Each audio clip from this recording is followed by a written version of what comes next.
welcome back. I got Philippe Humeau on the line. Philippe, how are you? Hi, Michael. Very well. And you? Very well. Looking forward to this conversation. So, why don't you share a little bit about you and the work you do, and then we'll jump into the conversation. Yeah, gladly. I could. I'm very happy to be on the show and ready to answer any question you have. So, why don't you share a little bit about your company and the work you do, and why you're so passionate about cybersecurity and open source and everything else you're doing? Yeah, sure. Well, I think open source and even mainly crowdsourcing, we are solving problems that are probably out of reach of other businesses or other ways of doing it. Like, let me give you an example. If you want to learn a language, you would go to Duolingo, right?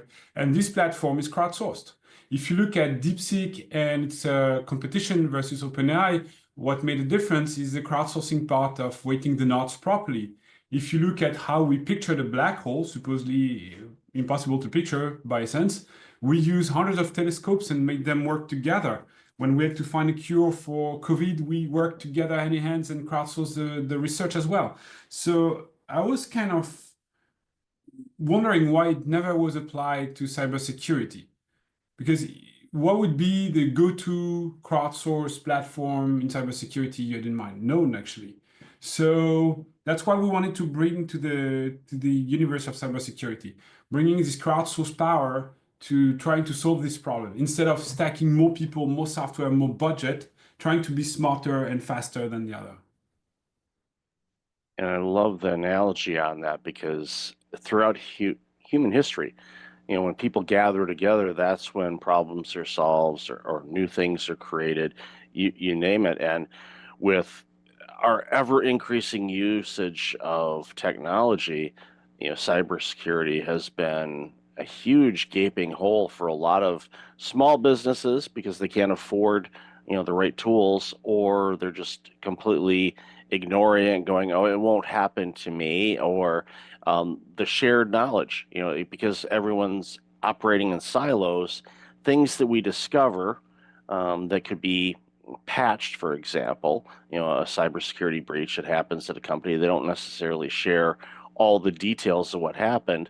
Well, if they did in a global community, then other organizations say, well, here's how we fix that. And all of a sudden, you're making things more secure for everybody involved. But instead, it seems like this particular situation, a lot of people are just kind of not, participating, or there isn't a platform for people to share what they know and their experiences in a way that benefits everyone.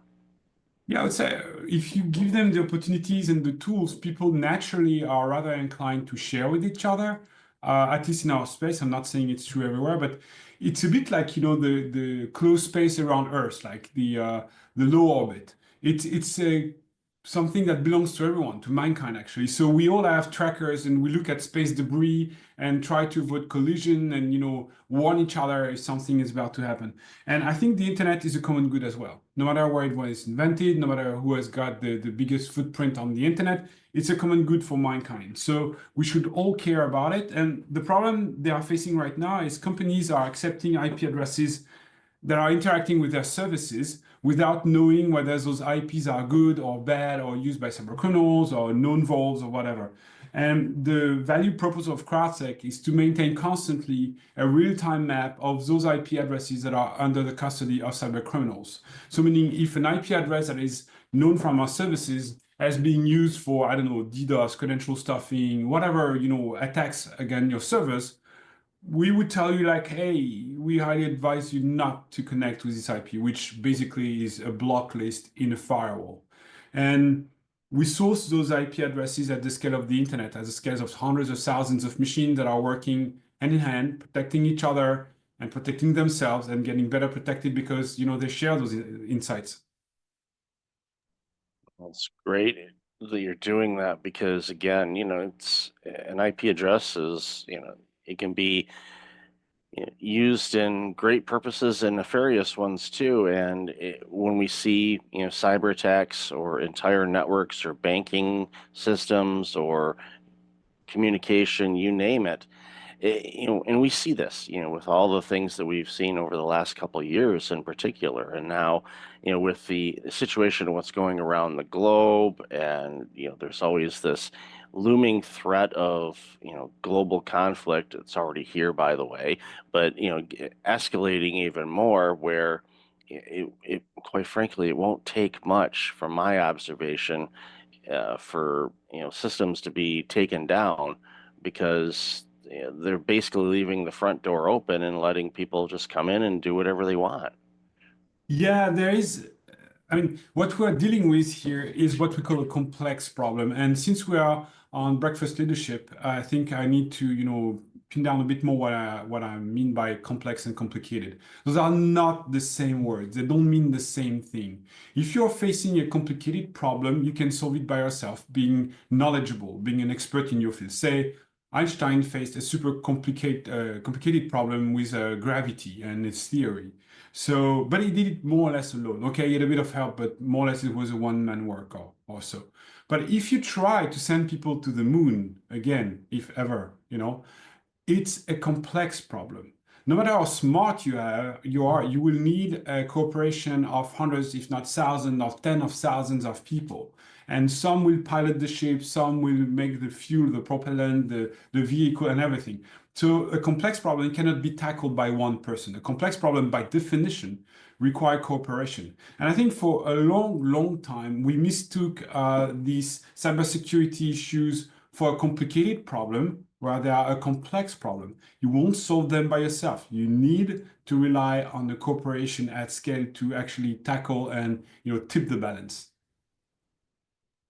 And that's, again, going back to the community side of things. And I actually had an interview earlier today with someone that is, big advocate of, helping individuals access grant money to grow their business in the United States, or, get some help and things like that. And he's done it for years, but then he decided, what, I want to have a community. So instead of doing all of that, I'm just going to basically have a small subscription. People can join this community. So what's happened is there's tens of thousands of people now in this community, and guess what? He's just overseeing it. He's really not adding a whole lot to it. The community is sharing information with each other, helping each other out on information. And again, going back to what we talked about earlier, it's when you're dealing with, and I love how you laid that out for us, when you're dealing with something that's complex, you have to bring in resources, people that you know and trust, and people that you may not like, but you trust that they know what they're doing. And that's when you see innovations happen. That's when you see complex problems like putting someone on the moon, or eventually someone on Mars or other planets or other asteroids or moons, or wherever we decide to put people, or even going even deeper, going into our own oceans, going towards the bottom of the Pacific. Humanly impossible right now. Will it be impossible forever? Who knows?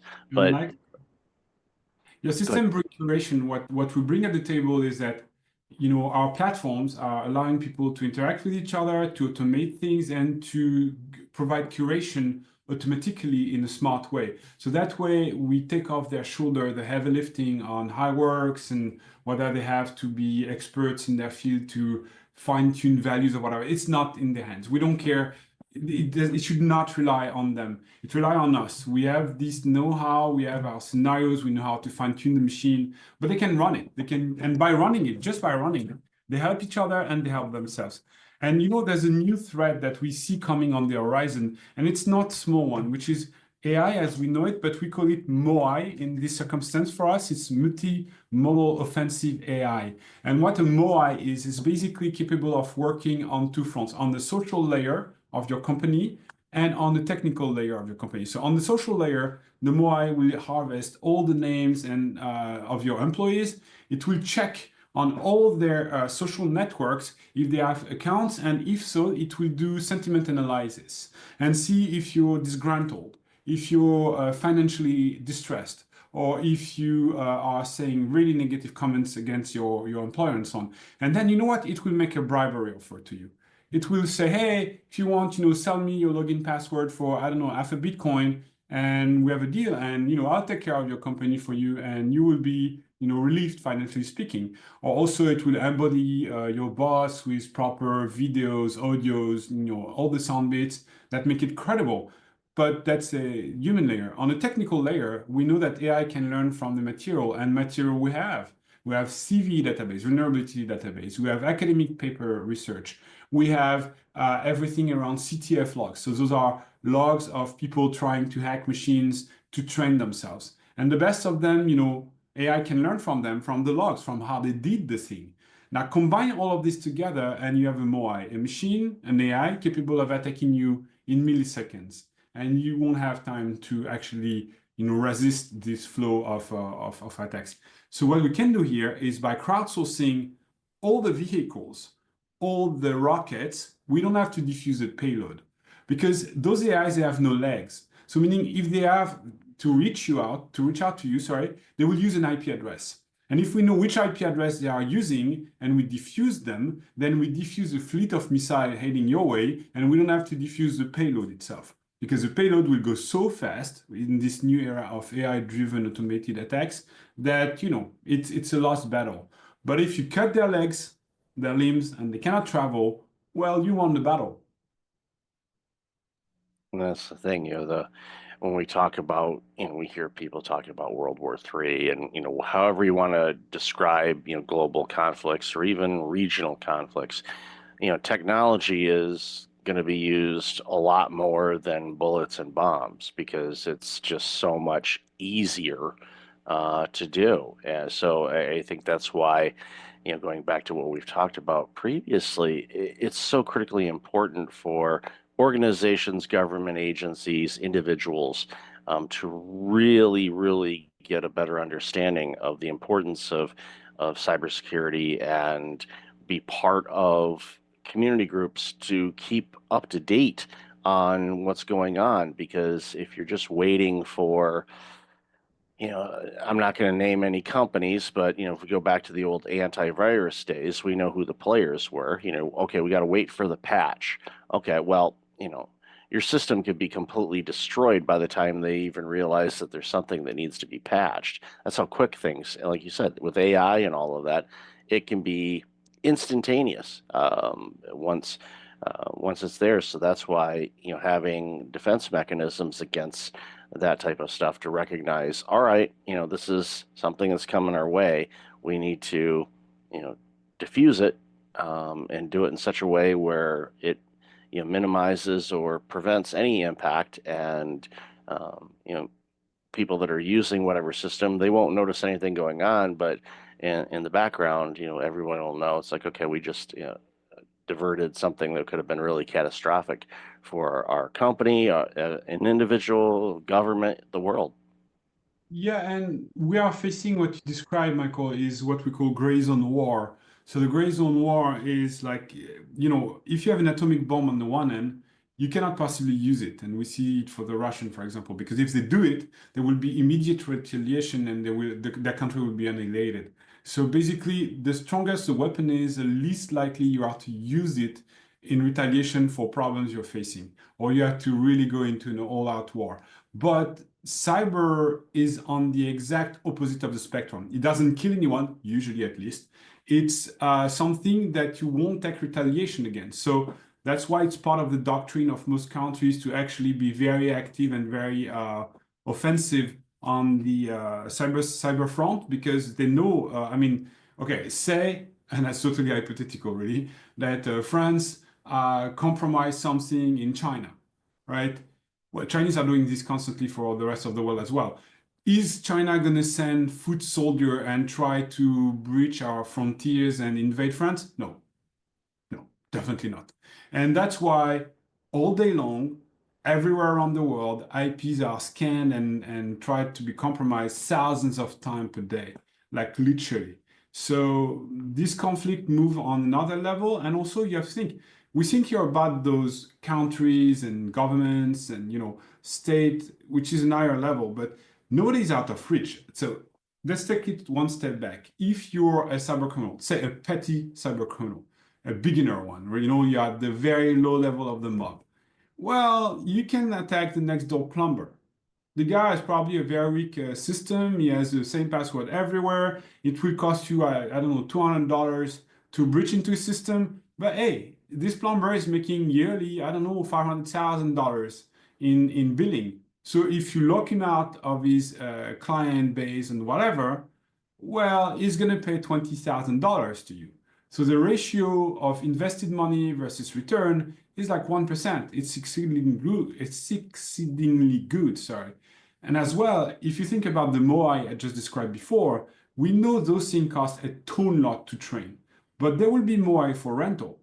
As soon as they are ready, it will be MOI as a service. You go there, you're a petty criminal, you pay, I don't know, $200 your subscription per month, and you will have weapon that are state-grade weapon, cyber weapon, in the hands of the next door cyber criminal.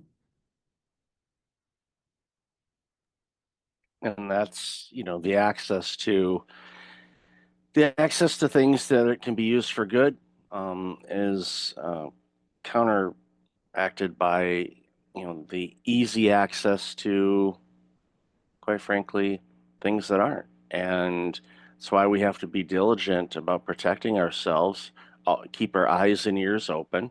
It's so critically important to do so. And when we do that, it's going to protect us because otherwise, as you said, the examples we've talked about so far, it's not going to take much. Everybody thinks, okay, we've got this iron fortress around us, and yeah, but you know what? There's actually a way to get in to turn that fortress off or open up the gate.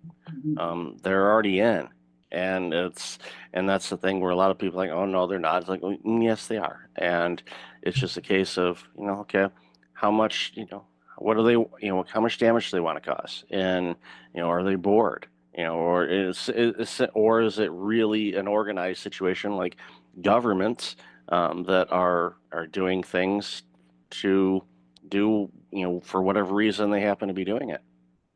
Yeah, and I don't think we should rely or expect the government to be able to protect us. Not that I don't trust in the state or government as such. It's just this thing is extremely fragmented. The government cannot protect you all because there's no frontiers, there's no doors. It's entirely virtual. So your machines could be in Japan, even though you're Korean. Your service like SaaS and so on can be run by an American company but used from Australia and so on. So there is no way for the government to actually, put a wall around you and protect you. Arguably, they did it in China, but the goal was not to protect the people. The goal was to actually be able to control their expression online. But yeah, the government is not the solution. The government can help in many ways, like providing services. Like for example, in America, you have CISA and stuff like that. They are very good. You have agencies that are helping. Public services that are helping in the fight against cybercrime, not counting obviously FBI and other agencies that are tracking down those people. But beyond this, I think you're on your own. It's part of the business nowadays to have your security proper. And a lot of companies are working in this direction. Some of them are telling you, hey, you know what? It's not your job. You need an email, you need a workspace, and that's all. Well, run them from the cloud, and we'll take care of your security centrally. Like it or not, it's quite efficient if you're a business that is not relying on IT infrastructure. Now, on the other end of the spectrum, if IT is a specialty, you provide a SaaS, a PaaS, or whatever service online, it's on you to provide proper security, and it's on you to be held accountable if you leak data. And yeah, I know this is a very offensive way of seeing things for a lot of people. But yes, I think CISO are freaking responsible for the leaks, for the coordinates of the people that leave their personal information online and that are stolen by cyber criminals. Because it's extremely hard for people to know about it first and then to replace them. How do you replace your biometric footprint? How do you replace your date of birth, place of birth, or your social security number? You can't. So once these things are leaked, it's over for you as a user. So it means that the responsibility put on the shoulder of the people handling tons of data should be much higher, and they should be held accountable. Wholeheartedly agree with you there, Philippe. So, love this conversation. Can talk to you about this for hours. So, where can people find out more about you and all this amazing work you're doing? Yeah, sure. I mean, we are online at crowdsec.net. Don't mistake the X for a C. They are side by side on your keyboard, and crowdsex.net would be something entirely different, trust me. So it's crowdSec.net. Please join us, join the fight. Look at what we're doing. It's free, it's open source. You can download it, protect yourself, protect your business, your family, your next door hospital, and join the fight because the more the merrier. Definitely have that in the show notes. So, Philippe, thanks so much for your time today. Really appreciate the information you shared today. It's going to help a lot of people. So, thanks again for being on the show. My pleasure, Michael. See you soon.